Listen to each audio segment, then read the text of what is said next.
Welcome guys, welcome to my channel. आज हम लोग एचपीएससी का पीजीटी इकोनॉमिक्स का जो स्क्रीनिंग का सिलेबस है उसको डिस्कस कर लेते हैं। वैसे तो ये टॉपिक हमने चैनल पे पहले भी डिस्कस किया हुआ है, क्योंकि लास्ट ईयर का जो आपका इकोनॉमिक्स का सिलेबस था और जो इस बार का जो सिलेबस है उसमें कोई ज़्यादा डिफरेंस नहीं है, लेकिन सिर्फ इकोनॉमिक्स का जो पैटर्न है उसमें चेंज आया है, तो इसलिए हम डिस्कस कर लेते हैं। पिछली बार क्या था, जब आपका स्क्रीनिंग का एग्ज़ाम हुआ था एचपीएससी का, उसमें आपका 100 मार्क्स का पेपर था, जिसमें 80 क्वेश्चंस आपके इकोनॉमिक्स के थे, 20 क्वेश्चंस आपके मैथ्स, रीजनिंग, जीसी, जीके, इन सब चीज़ों के थे। लेकिन इस बार आपका सब्जेक्ट कितने का है, 100 मार्क्स का है। 100 क्वेश्चंस आपके इकोनॉमिक्स के आएंगे और नेगेटिव मार्किंग आपको पता ही है 0.25 की है, और 5 ऑप्शंस रहेंगे ए, बी, सी, डी और ई। अगर आपको कोई क्वेश्चन नहीं आता तो आप ऐसे उसको छोड़ नहीं सकते। आपको नहीं आता, आपको नहीं वो अटेम्प्ट करना, फिर भी आपको ऑप्शन नंबर ई को सिलेक्ट करके आना है। इसका मतलब आपको एक तरह से 100 के 100 क्वेश्चंस जो है वो फिल करने हैं। कोई क्वेश्चन नहीं आता तो आप उसको ऐसे छोड़ नहीं सकते। आपको ऑप्शन ई पे सिलेक्ट कर दोगे तो आपका नेगेटिव मार्किंग नहीं लगेगी। अगर आपने कोई क्वेश्चन ऐसे ही छोड़ दिया तो आपके फिर भी मार्क्स कटेंगे। अगर हम बात करें इसके सिलेबस की, तो माइक्रो इकोनॉमिक्स के सिलेबस को सबसे पहले हम डिस्कस कर लेते हैं। माइक्रो इकोनॉमिक्स में जो आपका सिलेबस रहेगा वही सबसे पहला जो टॉपिक रहता है इनका फेवरेट, कि जो इकोनॉमिक्स में डिफरेंट डेफिनेशंस हैं उन किसने दी, उनके मीनिंग क्या है, हमारा जो इकोनॉमिक सिस्टम है मिक्स है, कैपिटलिस्ट है, सोशलिस्ट है, उसमें कैरेक्टरिस्टिक्स कैसे, फंक्शंस कैसे काम करते हैं, एक इकोनॉमी की सेंट्रल प्रॉब्लम कौन सी है, what to produce, how to produce और whom टू प्रोड्यूस, और अपॉर्चुनिटी कॉस्ट। जो आप 12th में माइक्रो इकोनॉमिक्स पढ़ते हो या 11th में पढ़ते हो, उसके जो स्टार्टिंग के बेसिक सारे कॉन्सेप्ट हैं वो इन्होंने पूछे हुए हैं। फिर इन्होंने कंज्यूमर का बिहेवियर और डिमांड का जो चैप्टर हम पढ़ते हैं उसको पढ़ना है हमें। कंज्यूमर इक्विलिब्रियम से भी क्वेश्चन आएंगे। डिमांड, मार्केट डिमांड को डिटरमाइन करने वाले फैक्टर्स, डिमांड कर्व में मूवमेंट, शिफ्ट। हमने पहले भी देखा है एचपीएससी का जो पीजीटी इकोनॉमिक्स का क्वेश्चन पेपर जो लास्ट ईयर हुआ था वो हमारे चैनल पर सोल्व है। एक बार आप उसको भी देखना, क्योंकि इससे आपको ना पेपर का एक पैटर्न समझ आता है कि माइक्रो इकोनॉमिक्स से ज़्यादा क्वेश्चन है या मैक्रो से ज़्यादा आ रहे हैं, तो आपको एक पैटर्न समझ आएगा। तो वहाँ पर हमने देखा है कि डिमांड में जो शिफ्ट है या डिमांड में जो मूवमेंट है, इससे काफ़ी क्वेश्चंस आए हुए हैं। तो डिमांड वाला पूरा चैप्टर हमें बहुत अच्छे से करना है।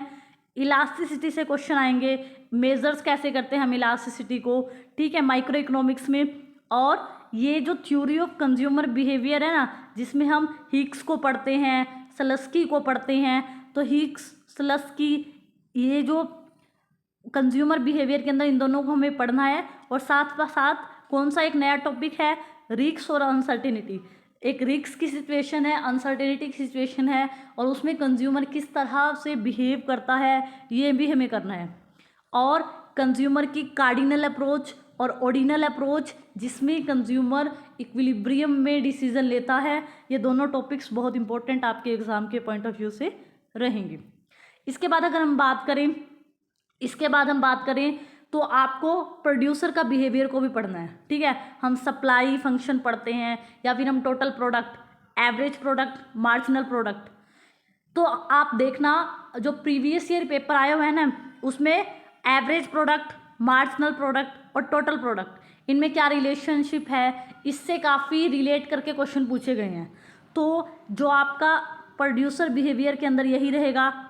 आपको लॉ ऑफ वेरिएबल प्रोपोर्शन वाला चैप्टर, रिटर्न टू स्केल के सारे concept, return to a factor, short run में किस तरह से प्रोड्यूसर का बिहेवियर होता है, लॉन्ग रन में क्या बिहेवियर रहता है, ये सब हमें करना है। इसके बाद कॉस्ट वाला टॉपिक भी हमें करना है, ठीक है। प्रोडक्शन फंक्शन तो हो ही गया, उसके बाद शॉर्ट रन में कौन कौन सी कॉस्ट होती है, लॉन्ग रन में कौन कौन सी कॉस्ट होती है, ठीक है, long run cost, short run cost, और उसमें कैसे डिसीजन लिया जाता है प्रोडक्शन को करने का। तो ये सब आपको टॉपिक करना है।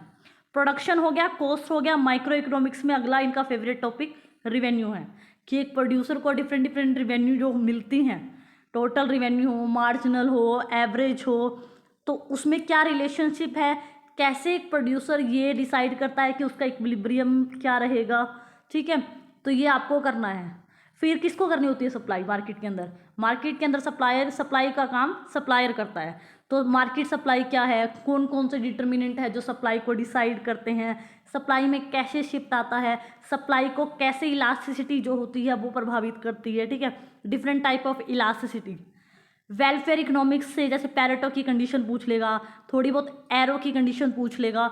तो लेकिन वेलफेयर इकोनॉमिक्स को इन्होंने ज़्यादा डिटेल में तो एक्सप्लेन नहीं किया, लेकिन आप प्रीवियस ईयर पेपर देखोगे ना तो वहाँ एक दो क्वेश्चन आपसे पूछा गया है। पैरेटो की कंडीशन से क्वेश्चन आए हुए हैं, कंज्यूमर और प्रोड्यूसर सरप्लस से क्वेश्चन आएंगे। तो माइक्रो इकोनॉमिक्स में ये टॉपिक काफ़ी इंपॉर्टेंट आपके रहेंगे।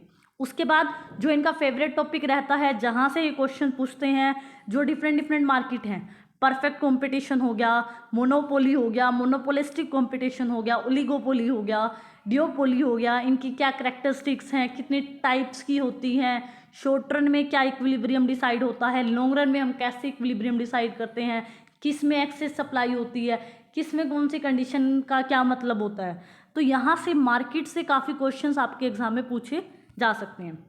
इसके बाद अगला जो आपका टॉपिक रहेगा वो इनका जो मैक्रो इकोनॉमिक्स में नेशनल इनकम, जो आप 11th में जो मैक्रो पढ़ते हो उसमें नेशनल इनकम के बहुत से आप फॉर्मूलेज पढ़ते हो, ठीक है। जीडीपी कैसे निकालते हैं, जीएनपी कैसे निकालते हैं, एनडीपी कैसे निकालते हैं, तो सारे के सारे फॉर्मूलेज से क्वेश्चन आते हैं, ठीक है। फॉर्मूले इनमें से कौन सा फॉर्मूला सही है, कौन सा गलत है, ये वाला क्वेश्चन इनका फेवरेट क्वेश्चन होता है। तो नेशनल इनकम आपको छोड़ना नहीं है। इसमें private income, personal income, disposable income, या नेशनल इनकम को कैसे मेज़र करते हैं, नेशनल इनकम को कौन से डेटा से मेज़र किया जाता है, तो ये इनका स्टार्टिंग का फर्स्ट जो टॉपिक है इंपॉर्टेंट है।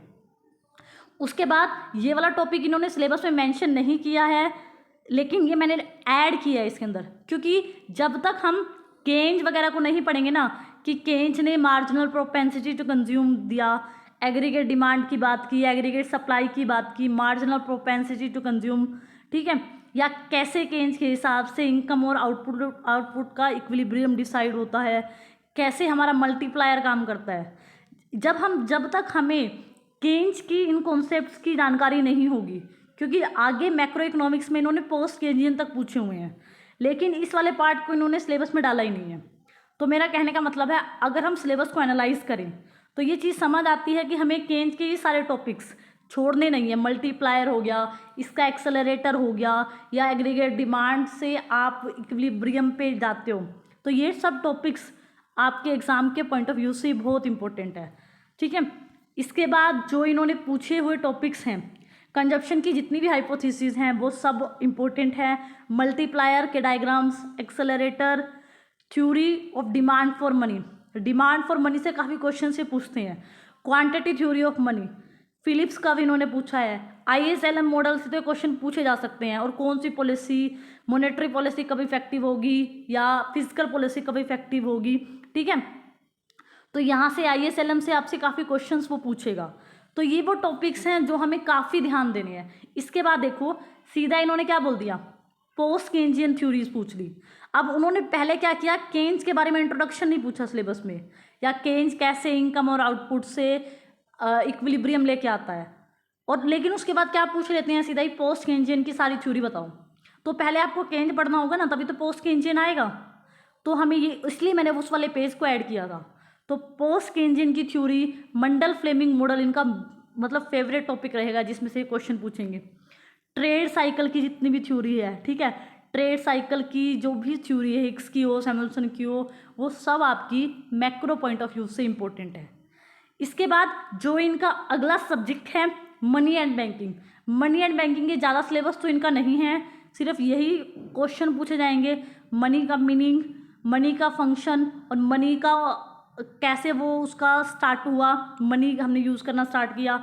सेंट्रल बैंक, कमर्शियल बैंक का मीनिंग, इनके फंक्शंस क्या होते हैं, या फिर हम ये कह सकते हैं जितने भी आपके मनी एंड बैंकिंग से रिलेटेड रिफॉर्म्स हुए हैं, जैसे 1991 के रिफॉर्म्स, तो ये सब आपसे मनी एंड बैंकिंग में पूछा जाएगा, ठीक है। तो तीसरा जो इनका सिलेबस रहेगा हमारा मनी एंड बैंकिंग रहेगा। चौथा जो टॉपिक है आपका पब्लिक इकोनॉमिक्स से, क्योंकि पब्लिक इकोनॉमिक्स में इनके पास क्या ऑप्शन बचता है, बजट से क्वेश्चन पूछ लेते हैं, सर्वे से क्वेश्चन पूछ लेते हैं, या जो गवर्नमेंट होती है, जो इकोनॉमी में आती है, तो उसके क्या अपने ऑब्जेक्टिव्स हैं, ठीक है। गवर्नमेंट को कहाँ कहाँ से इनकम मिलती है, जैसे आप बीओपी में पढ़ते हैं ना कि करंट अकाउंट में क्या जाता है, कैपिटल अकाउंट में क्या जाता है, गवर्नमेंट को कौन सी रिसिप्ट मिलती है, गवर्नमेंट कहाँ से लोन लेती है, तो गवर्नमेंट को कौन कौन से डेफिशिएट जो हैं वो होते हैं, टाइप्स ऑफ बजट कितनी तरह का होता है, तो इनका revenue deficit, physical deficit, primary deficit, इनके सबके फॉर्मूलेज, और जब ये डेफिशिएट हो गए तो इनसे निकलने के लिए गवर्नमेंट क्या क्या करती है। तो पब्लिक इकोनॉमिक्स का सिलेबस आसान है, लेकिन फॉर्मूलेज के साथ इसकी इम्प्लीकेशन जो है एग्जाम में आपको देखने को मिलेगी।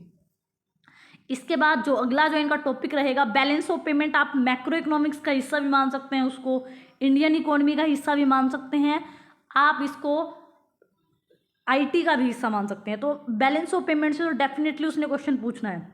यहाँ पर फिक्स और फ्लेक्सिबल एक्सचेंज रेट आपके सिलेबस में नहीं है, बट इसके बैलेंस ऑफ पेमेंट के आसपास के जो टॉपिक्स हैं उसे वो क्वेश्चन पूछ लेता है। तो यहाँ पर मैंने लिखा हुआ है कि फिक्स और फ्लेक्सिबल एक्सचेंज रेट को भी हमें रिवाइज करना है, ठीक है। इसके बाद इंटरनेशनल इकोनॉमिक्स की बात करें तो इंटरनेशनल इकोनॉमिक्स में जो इंटरनेशनल इकोनॉमिक्स की जितनी भी थ्योरीज हैं, चाहे वो आपकी एब्सोल्यूट एडवांटेज की हो, कंपैरेटिव एडवांटेज, हेक्सरोलिन की theory, modern theory of international trade, free trade क्या होता है, ठीक है, ट्रेड में टैरिफ वगैरह लगते हैं तब क्या सिचुएशन होती है, वर्ल्ड बैंक, IMF, WTO, ये जो ऑर्गेनाइजेशंस हैं इन सबको पढ़ेंगे। ये आपके टॉपिक्स में कहीं नहीं लिखा हुआ, लेकिन वो फिर भी पूछ लेता है, सेबी का क्या काम है, सेबी क्या करता है, बॉम्बे स्टॉक एक्सचेंज, ये सब छोटे छोटे टॉपिक्स ऐसे हैं जो जर्नल जीके में आते हैं।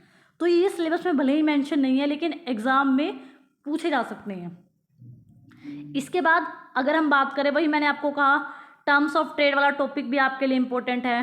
ट्रेड की जितनी भी थ्योरीज हैं, अपॉर्चुनिटी कॉस्ट की थ्योरी, डायरेक्ट फॉरेन इन्वेस्टमेंट कैसे आती है, WTO का रोल क्या है, उसके कितने मेंबर है, world bank, ministerial conference, WTO से तो इनका फेवरेट टॉपिक है, मिनिस्ट्रियल कॉन्फ्रेंस को काफ़ी ये पूछते हैं।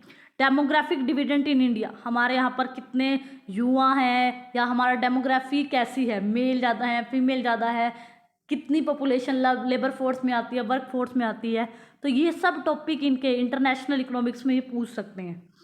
अगला जो टॉपिक रहेगा स्टैट का रहेगा।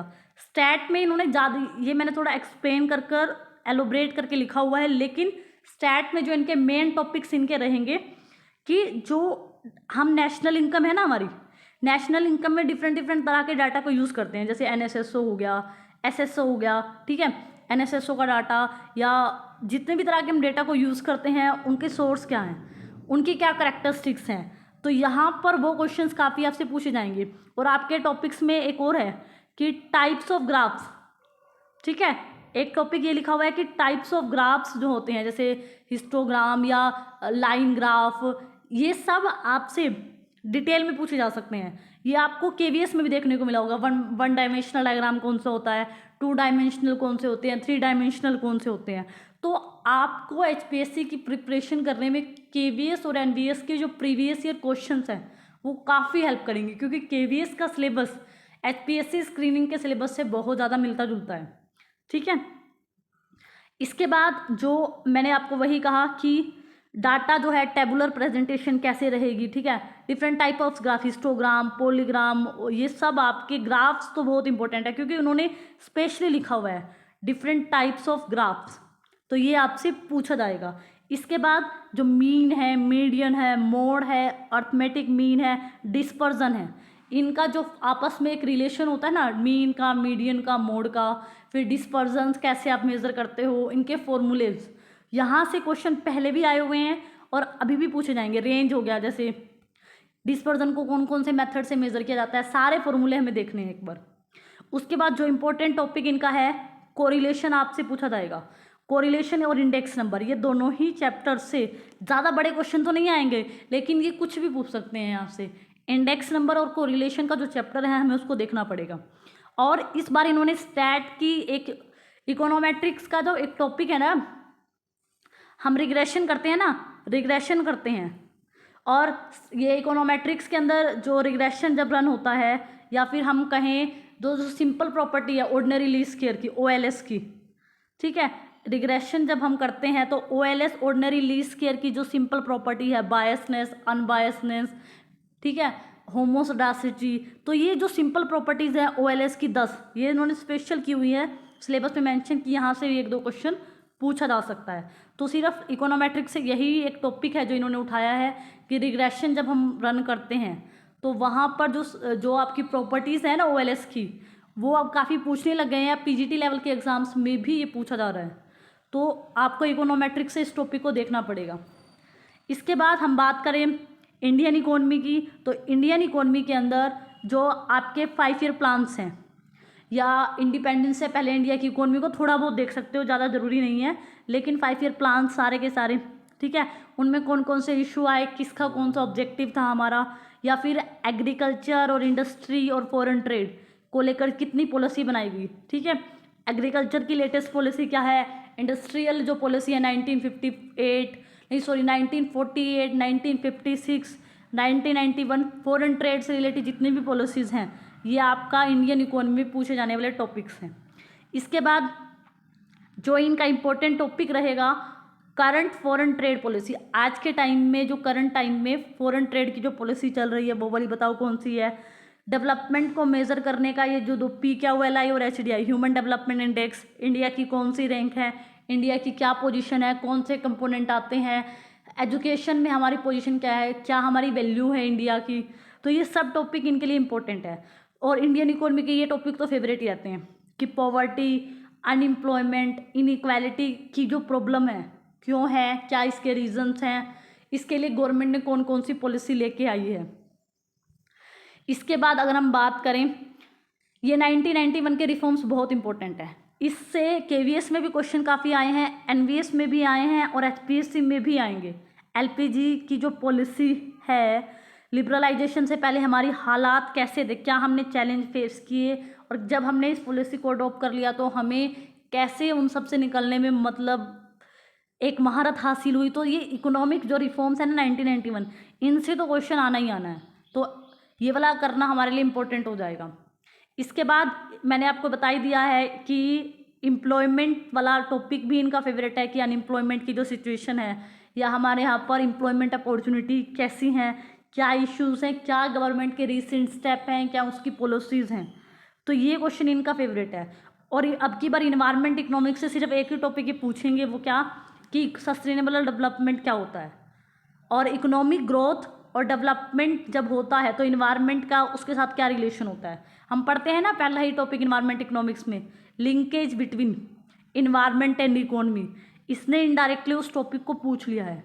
तो यहाँ से यही क्वेश्चन हमसे पूछा जा सकता है कि सस्टेनेबल इकोनॉमिक डेवलपमेंट होता क्या है, इसका इन्वायरमेंट के साथ क्या रिलेशन है, जब डेवलपमेंट होता है तो इकोनॉमी का क्या सिचुएशन होती है। कजनेट का भी वो आपसे यहाँ पूछ सकता है। इसके बाद जो लास्ट इनका सब्जेक्ट रहा है वो रहेगा आपका growth and development. Growth and development में जो टॉपिक्स हैं आपके आसान दिए गए हैं कि मीनिंग और डिटर्मिनेंट्स बताओ, इकोनॉमिक डेवलपमेंट कैसे डिसाइड होता है, कौन कौन से फैक्टर हैं जो आपके इकोनॉमिक डेवलपमेंट को डिसाइड करते हैं, करैक्टरिस्टिक्स क्या होती है अंडर डेवलप कंट्रीज़ की, डेवलपिंग कंट्रीज़ की, डेवलप कंट्रीज़ की, ग्रोथ के डिफरेंट मॉडल्स कौन कौन से, लुईस का मॉडल हो गया, ठीक है, कैल्डर मॉडल हो गया, यहाँ पर नीचे वो छुप गया है, मैं आपको बता देती हूँ, लुईस का मॉडल, कैल्डर का मॉडल, सोलो का मॉडल और हैरेड का मॉडल, ये 5-6 मॉडल्स इन्होंने खुद से मेंशन किए हैं। तो ग्रोथ में सिर्फ हमें कुछ नहीं करना, हमें इन्हीं मॉडल्स को जो है एक बार देखना है। तो मैं आपको यही कहूँगी, हमारे चैनल के ऊपर आपको HPSC का PGT इकोनॉमिक्स का जो लास्ट ईयर एग्ज़ाम हुआ था ना 2023 में भी, वो क्वेश्चन पेपर सॉल्व पड़ा है, प्लेलिस्ट भी है उसकी, आप वहाँ जाकर पहले सिलेबस की वीडियो देखो, फिर वहाँ जाकर क्वेश्चन देखो, तो आपको एक आइडिया हो जाएगा कि माइक्रो के किस पार्ट से कितने आए हुए हैं, मैक्रो के किस पार्ट से कितने आए हुए हैं।